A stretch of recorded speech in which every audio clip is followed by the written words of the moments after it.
BFM Business présente Edwige Chevrillon, la grande interview. Bonsoir à tous, bienvenue dans la grande interview. Aujourd'hui, je reçois le pape du dialogue social. Ça tombe bien, il est un peu bloqué. Bonsoir Pierre Ferracci. Bonsoir. Merci d'être avec nous. Vous êtes président du groupe Alpha. Alpha, c'est un groupe que vous avez créé. Vous venez de fêter vos 40 ans. Enfin, oui. Les 40 ans, c'est un groupe quand même, mine de rien, qui a quand même 130 millions de chiffre d'affaires que vous avez créé.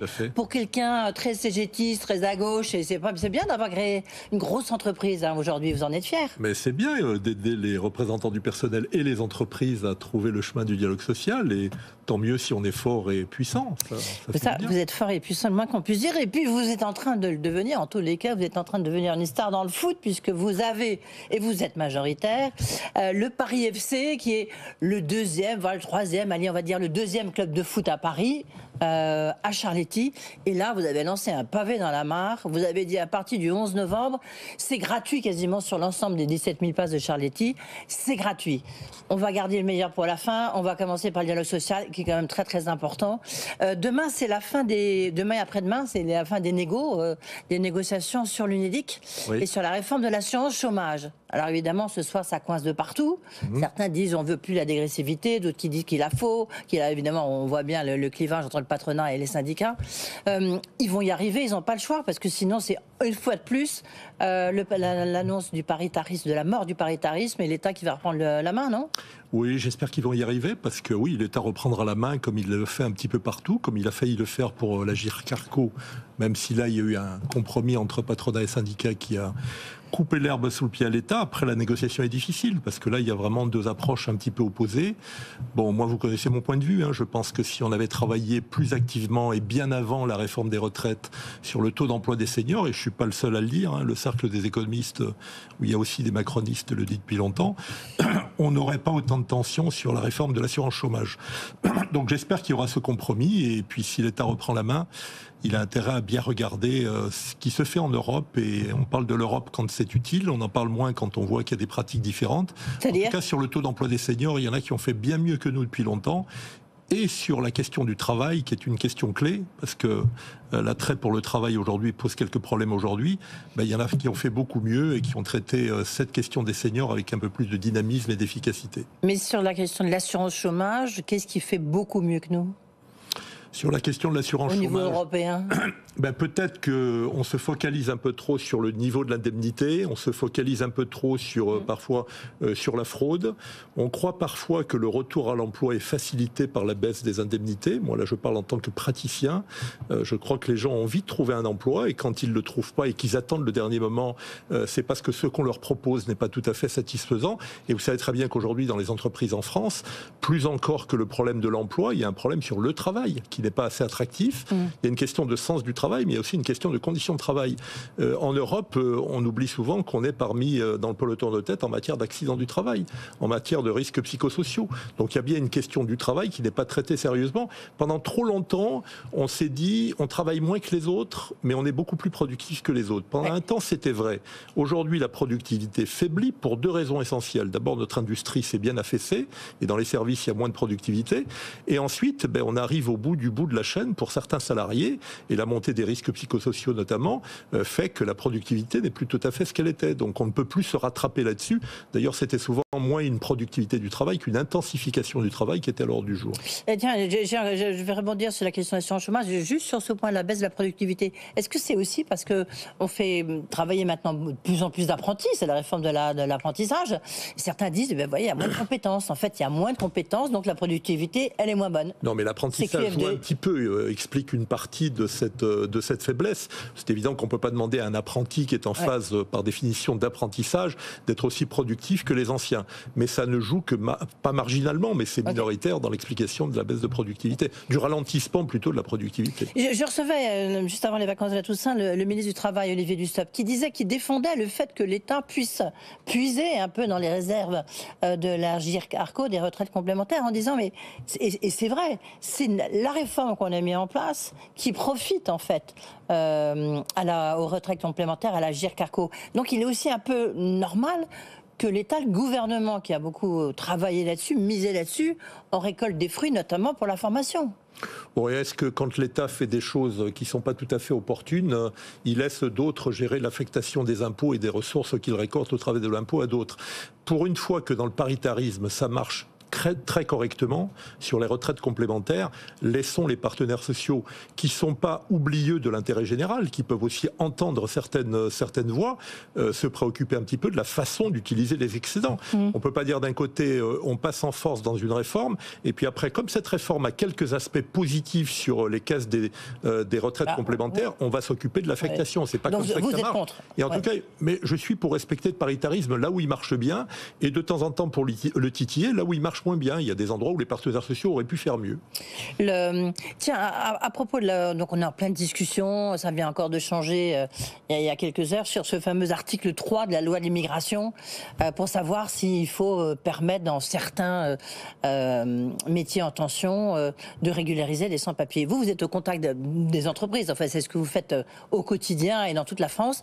Qu'est-ce que vous en pensez? On essaie de ne pas faire trop de politique, mais qu'est-ce que vous en pensez, Pierre Ferracci? Il faut éviter de faire de la politique et d'aller sur le terrain. Si on essaie de faire plutôt de l'économie. Oui, et d'aller sur le terrain de l'extrême droite et de rester sur le terrain de l'économie.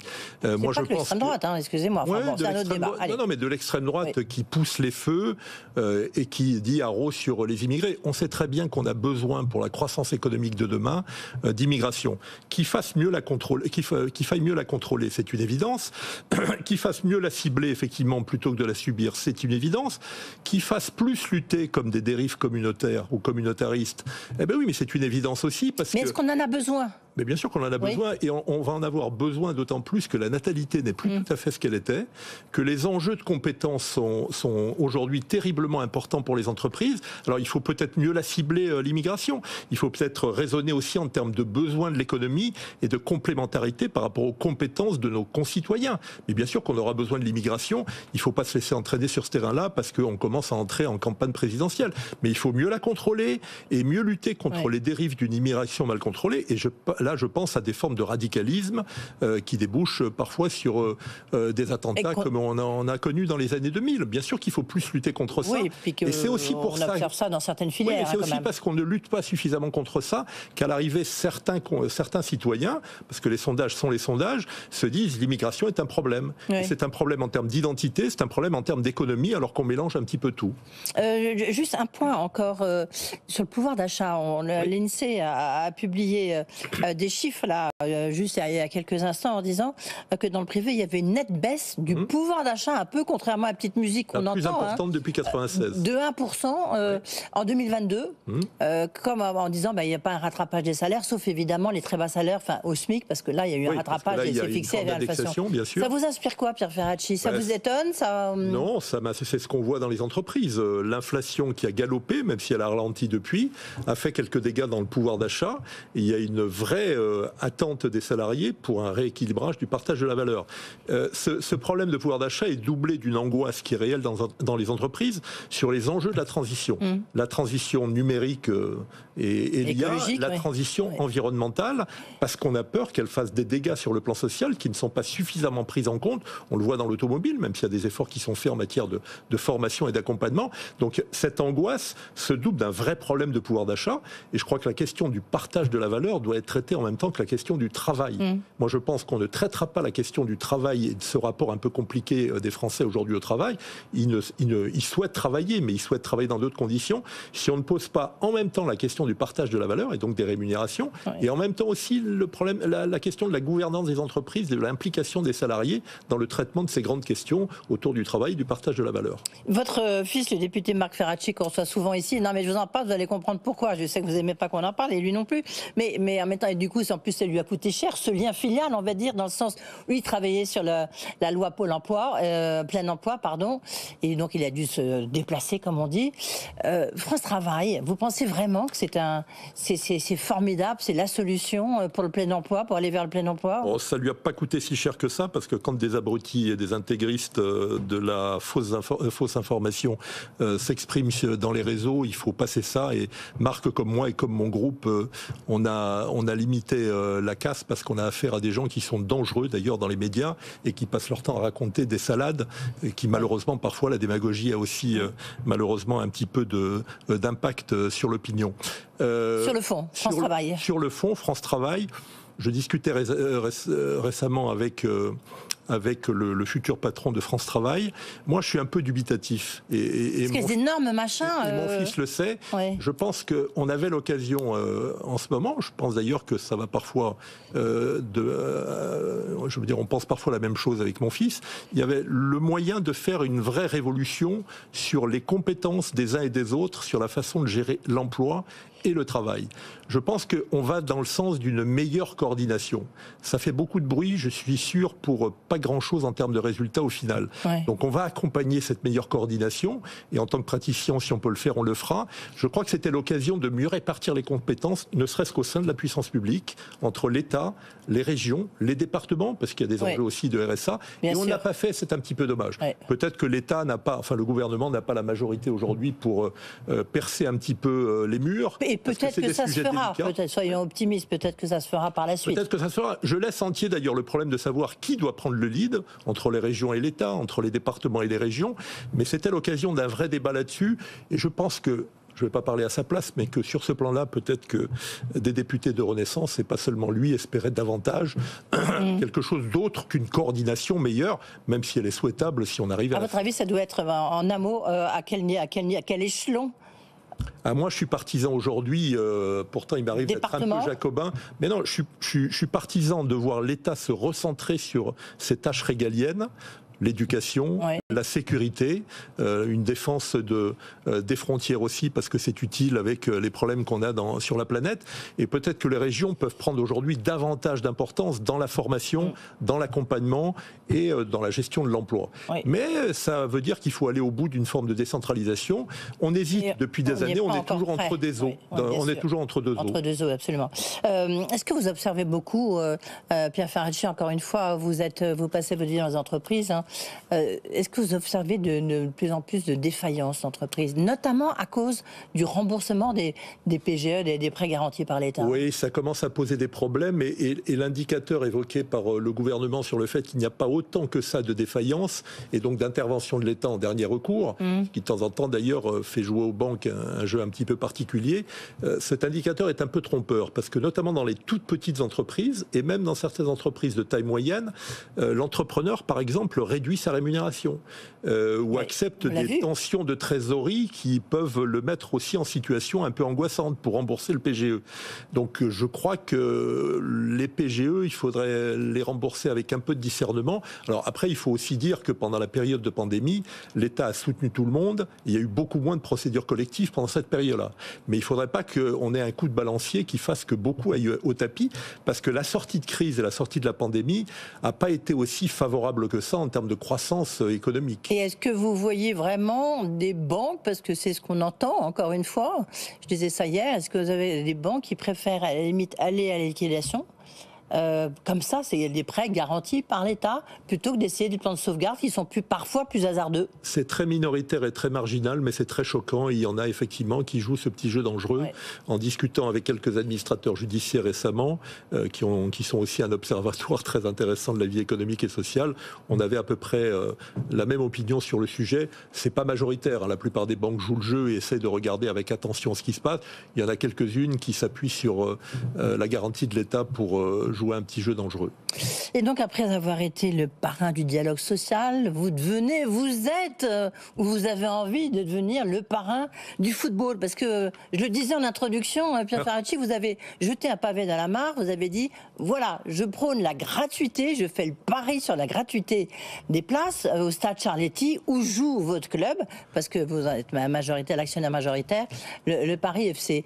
Donc, vous êtes en Ligue 2 pour les hommes, Division 1 même pour les femmes qui se sont sélectionnées pour la Ligue des Champions. Tout à fait. Il faudrait peut-être que le PSG d'en face, les hommes, regardent oui, mais comment elles ont fait. Qui vont rencontrer le Real de Madrid et Chelsea aussi, et puis une équipe suédoise très forte également. Donc on est ravis parce qu'elles franchissent chaque année des étapes supplémentaires. Bon, nous on est qu'en Ligue 2, on est le vrai deuxième club parisien. Hein. Il n'y a personne entre le PSG et nous. Il n'y a même pas le Red Star. Non, le Red Star n'est pas encore en Ligue 2. J'espère qu'il le sera. D'ailleurs, ça fera de beaux derbies parisiens. Popularité, on va dire. Voilà. Nous, on a fait un choix qui consiste à donner un petit coup de pied dans la fourmilière. Le football n'a pas toujours une bonne image, il faut le dire en ce moment. La violence, parfois des propos xénophobes, parfois des propos homophobes, l'argent roi qui coule un peu partout, même en ayant de bons rapports avec le Paris Saint-Germain, je trouve que c'est pas normal que 3 pays du Moyen-Orient contrôlent des clubs de football. Ils ont mis la barre sur le plan économique très haut, et même les clubs historiques ont du mal à suivre. Les droits audiovisuels, on sait en France que ça va être une bataille difficile. Vincent Labrune, le président de la LFP... oui, il n'y a personne, il n'y a même pas Canal. Donc, oui, il n'y a même pas Canal, et puis malheureusement, certains ont bataillé avec Canal pendant des années. Je crois que c'était une mauvaise chose. J'étais un des rares présidents à l'avoir dit à l'époque. Donc aujourd'hui, le football devient cher. Il devient cher quand on essaie de le regarder à la télévision, parce que l'accès aux distributeurs devient de plus en plus cher. Il devient cher quand on va sur les stades. Alors moins en Ligue 2 qu'en Ligue des Champions et qu'en Ligue 1, mais nous, on essaie de donner un signe. Le football, pour nous, c'est un bien commun, c'est le reflet de la société avec les bonnes choses et les pires des choses. Donc il faut que l'accès au football soit plus facile pour ceux qui l'aiment, pour ceux qui le pratiquent, mais aussi pour ceux qui le regardent. C'est le sport le plus populaire de la planète. Donc on a consulté tous nos actionnaires, ils sont d'accord pour aller dans ce sens. Il y a aussi l'État du Bahreïn, hein, quand même. Aussi. Oui, il y a un fonds souverain qui joue le jeu, il y a aussi des Américains et des Indiens. J'ai un tour de table assez international, mais c'est majoritairement un club dirigé et contrôlé par moi et par mon équipe dirigeante et par d'autres petits actionnaires, mais que j'apprécie beaucoup autour de moi. Donc on a fait ce choix d'aller vers la gratuité tout au long de la saison, aussi bien pour les filles en Division 1 que pour les garçons en Ligue 2. C'est un pari.